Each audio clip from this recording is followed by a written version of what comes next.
Éternel, notre Dieu et notre Roi, nous te rendons grâce et nous te disons merci pour tes bontés renouvelées ce matin. Merci infiniment pour ce réveil que tu nous accordes, Père, pour le mouvement et l'aide, pour la respiration, pour le souffle de vie renouvelé ce matin. Nous te rendons grâce, Père. Aujourd'hui, tu nous accordes encore le privilège de venir dans ta présence. Nous refusons de prendre ce moment pour acquis, car nous reconnaissons que si nous pouvons venir dans ta présence, c'est une grâce qui nous vient de toi. Alors que toute la gloire te soit rendue, que tout l'honneur te soit rendu dans le nom puissant et glorieux de Jésus-Christ. Père, nous te consacrons ce moment que nous allons passer dans ta présence. Nous te consacrons, Père éternel, cette journée qui a déjà commencé.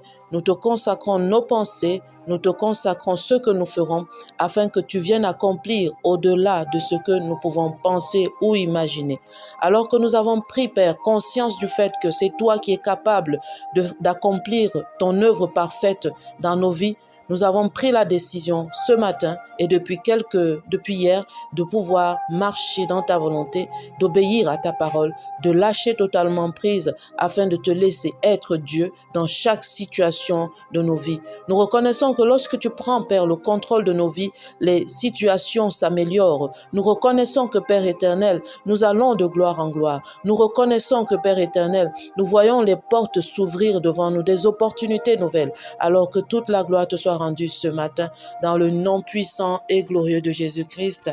Nous avons ainsi prié et nous disons Amen. Amen, amen. Bonjour à toi qui m'écoutes ce matin. Je te souhaite un bon réveil matinal. Je prie que le Seigneur qui t'a réveillé ce matin te fortifie davantage.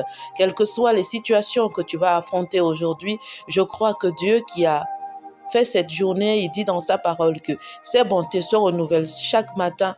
Je crois que les bontés de l'Éternel se sont renouvelées dans ta vie ce matin et qu'il t'amène de gloire en gloire. Ne regarde pas les situations en te disant que c'est la fin, mais regarde au Dieu puissant qui est ton Père et dis-toi qu'aucune situation n'est trop grande pour lui et qu'il va accomplir sa volonté dans ta vie, quelle que soit l'issue. Tu es certaine que Dieu va accomplir sa volonté parfaite dans ta vie et sa volonté, c'est que sa gloire éclate dans ta vie. Amen.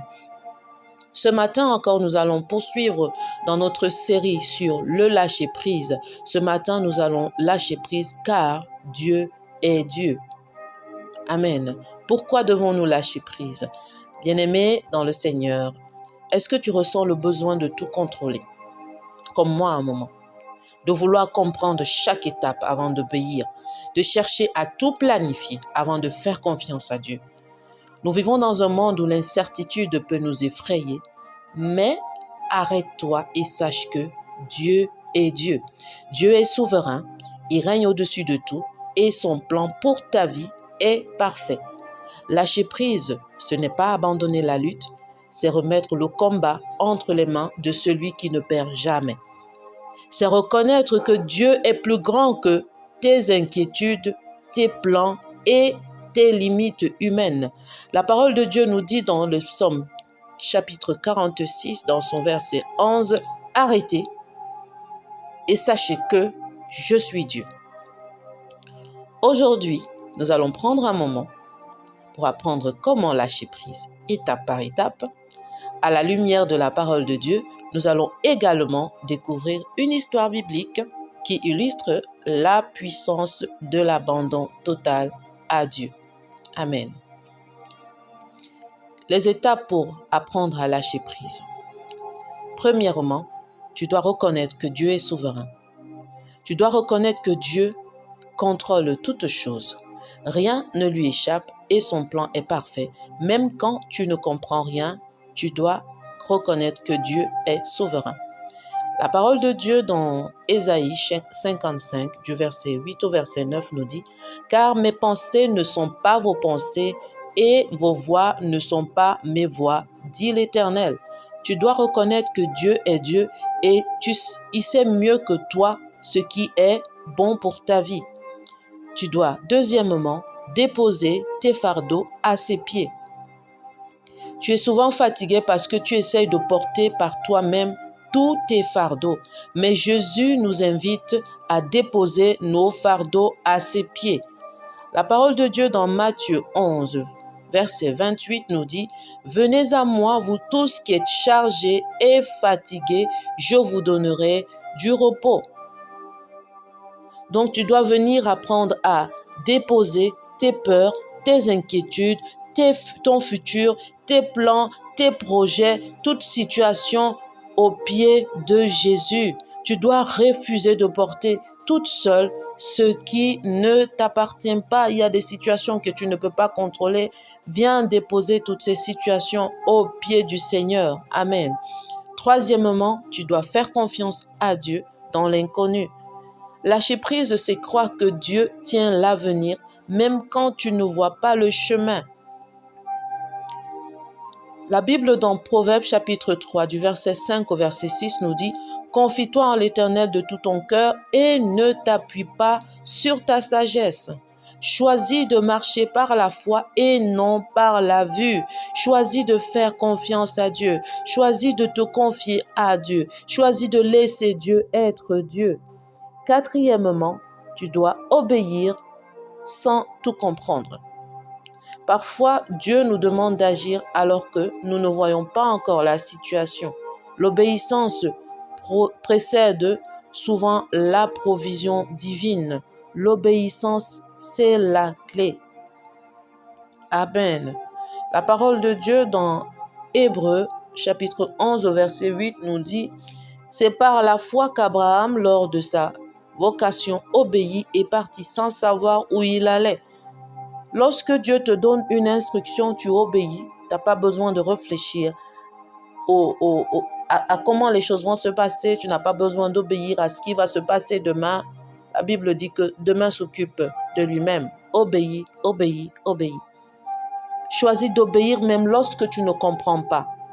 Parce que tu sais que les plans de Dieu sont parfaits. Les plans de Dieu sont parfaits. Lorsque tu lis certaines histoires dans la Bible, tu comprends que Dieu ne fait rien au hasard. Cinquièmement, tu dois louer Dieu en toutes circonstances. Lorsque tu loues Dieu au lieu de t'inquiéter, tu prouves que tu fais confiance à Dieu. La louange, c'est une puissante clé qui te permet de faire confiance à Dieu, de demeurer dans la foi, quelles que soient les circonstances de la vie, quelles que soient les situations qui arrivent contre toi, quels que soient les vents contraires, les tempêtes qui s'élèvent. Lorsque tu es dans la louange, tu apprends à faire confiance à Dieu, tu t'abandonnes totalement à lui. C'est un moyen sûr de lâcher prise. Amen. La parole de Dieu dans 1 Thessaloniciens, dans son chapitre 5 et son verset 18 nous dit « Rendez grâce en toutes choses, car c'est à votre égard la volonté de Dieu en Jésus-Christ. » La volonté de Dieu est que tu puisses lui rendre grâce. Dans cette situation que tu traverses aujourd'hui, je ne sais pas quelle est cette situation, j'aimerais t'encourager à demeurer dans une attitude de louange, d'action, de grâce, de louange, de louange. Amen. Tu dois louer Dieu dans les certitudes. Tu dois louer Dieu dans cette situation. Tu dois louer Dieu dans cette maladie. Tu dois louer Dieu dans cette limitation parce que Dieu est fidèle. Il ne va pas t'abandonner. J'aime beaucoup la louange. J'ai des moments où vraiment je me sens challengée dans ma chair, dans mes pensées. Et ce que je fais, c'est que je vais mettre une louange. Je prendrai le temps de sélectionner certaines louanges que j'écoute souvent. Je mets cette louange et puis je me mets à danser. Je danse, je célèbre Dieu et je sens une joie m'envahir. La parole de Dieu dit que la joie de l'Éternel est ma force. Donc lorsque cette joie qui vient de la louange commence à m'envahir, je commence à retrouver des forces par la grâce de Dieu. Je puis tout par celui qui me fortifie. Ce n'est pas par mes forces, ce n'est pas par mes capacités, mais c'est par la puissance de son esprit qui vient en toi, alors que dans cette situation, tu commences à le louer. Amen. Alors, je vais te partager une histoire rapidement du lâcher prise pour expérimenter la provision divine. Alors, c'est l'histoire d'Abraham et d'Isaac, un puissant témoignage du lâcher prise. Donc, Dieu avait promis à Abraham une descendance nombreuse, nous le savons. Mais un jour, Dieu demande à Abraham de sacrifier Isaac, son fils unique. Dans Genèse chapitre 22 au verset 2, il lui dit prends ton fils, ton unique, celui que tu aimes, Isaac, et offre-le en holocauste. Il prend bien la peine de lui préciser de prendre ce qu'il a de plus précieux, de prendre ce qui lui coûte et de lui offrir son fils unique en sacrifice. Abraham n'a pas cherché à comprendre. Et lorsque tu dis la parole, Abraham n'a même pas pris le temps de dire à Sarah, voilà ce que Dieu m'a demandé. Il n'a pas cherché à comprendre, il a simplement obéi. Il est monté à la montagne avec son fils, prêt à obéir, croyant que Dieu pourvoirait. Lorsque tu lis cette partie dans la Bible, il dit, lorsque son fils lui demande, mais nous sommes en train d'aller à la montagne, mais où est l'offrande? Il a dit à son fils, le Seigneur pourvoira. Il ne savait pas ce qu'il devait se passer, mais il savait une chose, c'est que il doit obéir à Dieu. Amen. Et dans Genèse 22, verset 14, la parole de Dieu nous dit, Abraham donna à ce lieu le nom de Jéhovah Jireh, Dieu pourvoira. La leçon ici, c'est que lorsque tu lâches prise, lorsque tu obéis, Dieu pourvoit et son plan se révèle. Le plan de Dieu se révèle lorsque tu lâches prise. Le plan de Dieu se révèle lorsque tu lui obéis sans poser de questions. Amen. Alors aujourd'hui, choisis comme Abraham de faire confiance à Dieu, de te soumettre à sa volonté. Demande à Dieu de te donner la force. Père, je n'arrive pas à lâcher prise sur cette situation. Mais aujourd'hui, tu m'enseignes que le lâcher-prise va révéler tes plans pour ma vie. Le lâcher-prise va apporter la provision dans ma vie. Le lâcher-prise va me permettre de manifester ta gloire, de manifester les desseins que tu avais prévus pour moi. Alors, aide-moi à lâcher prise.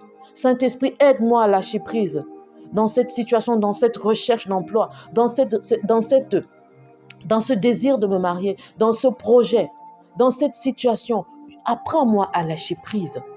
Parce qu'en réalité, ce n'est que toi qui connais toutes choses. C'est toi qui connais la fin d'une chose avant son commencement. Moi, je ne connais rien. Je suis limité dans mes pensées. Je suis limité dans mon intelligence. Je suis limité dans ma sagesse. Tu connais les cœurs des hommes. Dieu connaît le cœur de la personne qui est en face de toi. Alors, quoi de plus? Il serait préférable de lui faire confiance, ma sœur. Fais-lui confiance aujourd'hui. Laisse-le être Dieu. Arrête-toi et sache que Dieu est Dieu. Élevons la voix et prions pour cela. Éternel Père, notre Dieu Tout-Puissant, nous venons devant toi avec un cœur humble. Nous reconnaissons que tu es Dieu et que tu contrôles toutes choses. Tu es le créateur des cieux et de la terre et de tout ce qui se meut. Il n'y a rien qui échappe, Père éternel, à ton contrôle. Aujourd'hui, nous choisissons de lâcher prise et de te remettre nos projets, notre avenir, nos inquiétudes, nos fardeaux, nos relations, nos familles, nos décisions, nos attentes. Seigneur, nous croyons que ton plan est meilleur que le nôtre. Nous refusons de nous accrocher à nos propres raisonnements, de nous accrocher à notre intelligence, à nos pensées, à notre sagesse. Nous prenons la décision, Père, aujourd'hui, de te faire confiance, de lâcher prise, de te laisser manifester ta puissance dans cette situation. Nous proclamons que nos vies sont entre tes mains et que rien ne peut nous séparer de ton amour. Aujourd'hui, Père, nous voulons expérimenter ta puissance dans chaque situation de nos vies. Nous voulons expérimenter ta gloire dans le lâcher-prise, ta gloire dans l'obéissance, ta gloire dans une confiance totale en toi. Nous recevons aujourd'hui ta paix. Nous recevons aujourd'hui ta sagesse. Nous recevons aujourd'hui ta direction divine, alors que nous choisissons d'obéir, de louer de te lever, de reconnaître, Père, que tu es plus grand que chaque situation qui vient contre nous. C'est dans le nom puissant et glorieux de Jésus-Christ que nous avons prié et nous disons Amen, Amen, Amen. Alors je t'invite rapidement à répéter ces déclarations de foi. Je choisis de lâcher prise car Dieu est Dieu dans le nom de Jésus. Je fais confiance à Dieu pour mon avenir dans le nom puissant de Jésus. Je ne laisse plus la peur et l'inquiétude me retenir dans le nom de Jésus. Je crois que Dieu m'équipe et me guide. Cette semaine, je marche avec foi, avec sérénité dans le nom de Jésus-Christ. Amen. Alors, bien-aimé, rappelle-toi que Dieu est Dieu. Il a un plan parfait pour toi. Il prend soin de chaque détail de ta vie. Lâche prise aujourd'hui. Fais-lui confiance et laisse-le agir dans ta vie. Si ce moment t'a béni, partage-le avec quelqu'un qui a besoin d'apprendre à lâcher totalement prise dans les situations et à faire confiance à Dieu. N'oublie pas de t'abonner pour plus de moments de prière et d'encouragement. N'oublie pas de me laisser un commentaire. N'oublie pas d'activer la cloche afin de ne pas manquer un seul moment de prière d'exhortation. Que la paix du Seigneur remplisse ton cœur et que cette semaine, cette journée, soit une journée de victoire et de liberté en Christ. Je te souhaite une excellente journée dans le lâcher-prise, dans la confiance totale à Dieu et dans l'obéissance à sa parole. Demeure abondamment béni aujourd'hui dans le nom de Jésus et à ce soir par la grâce de Dieu.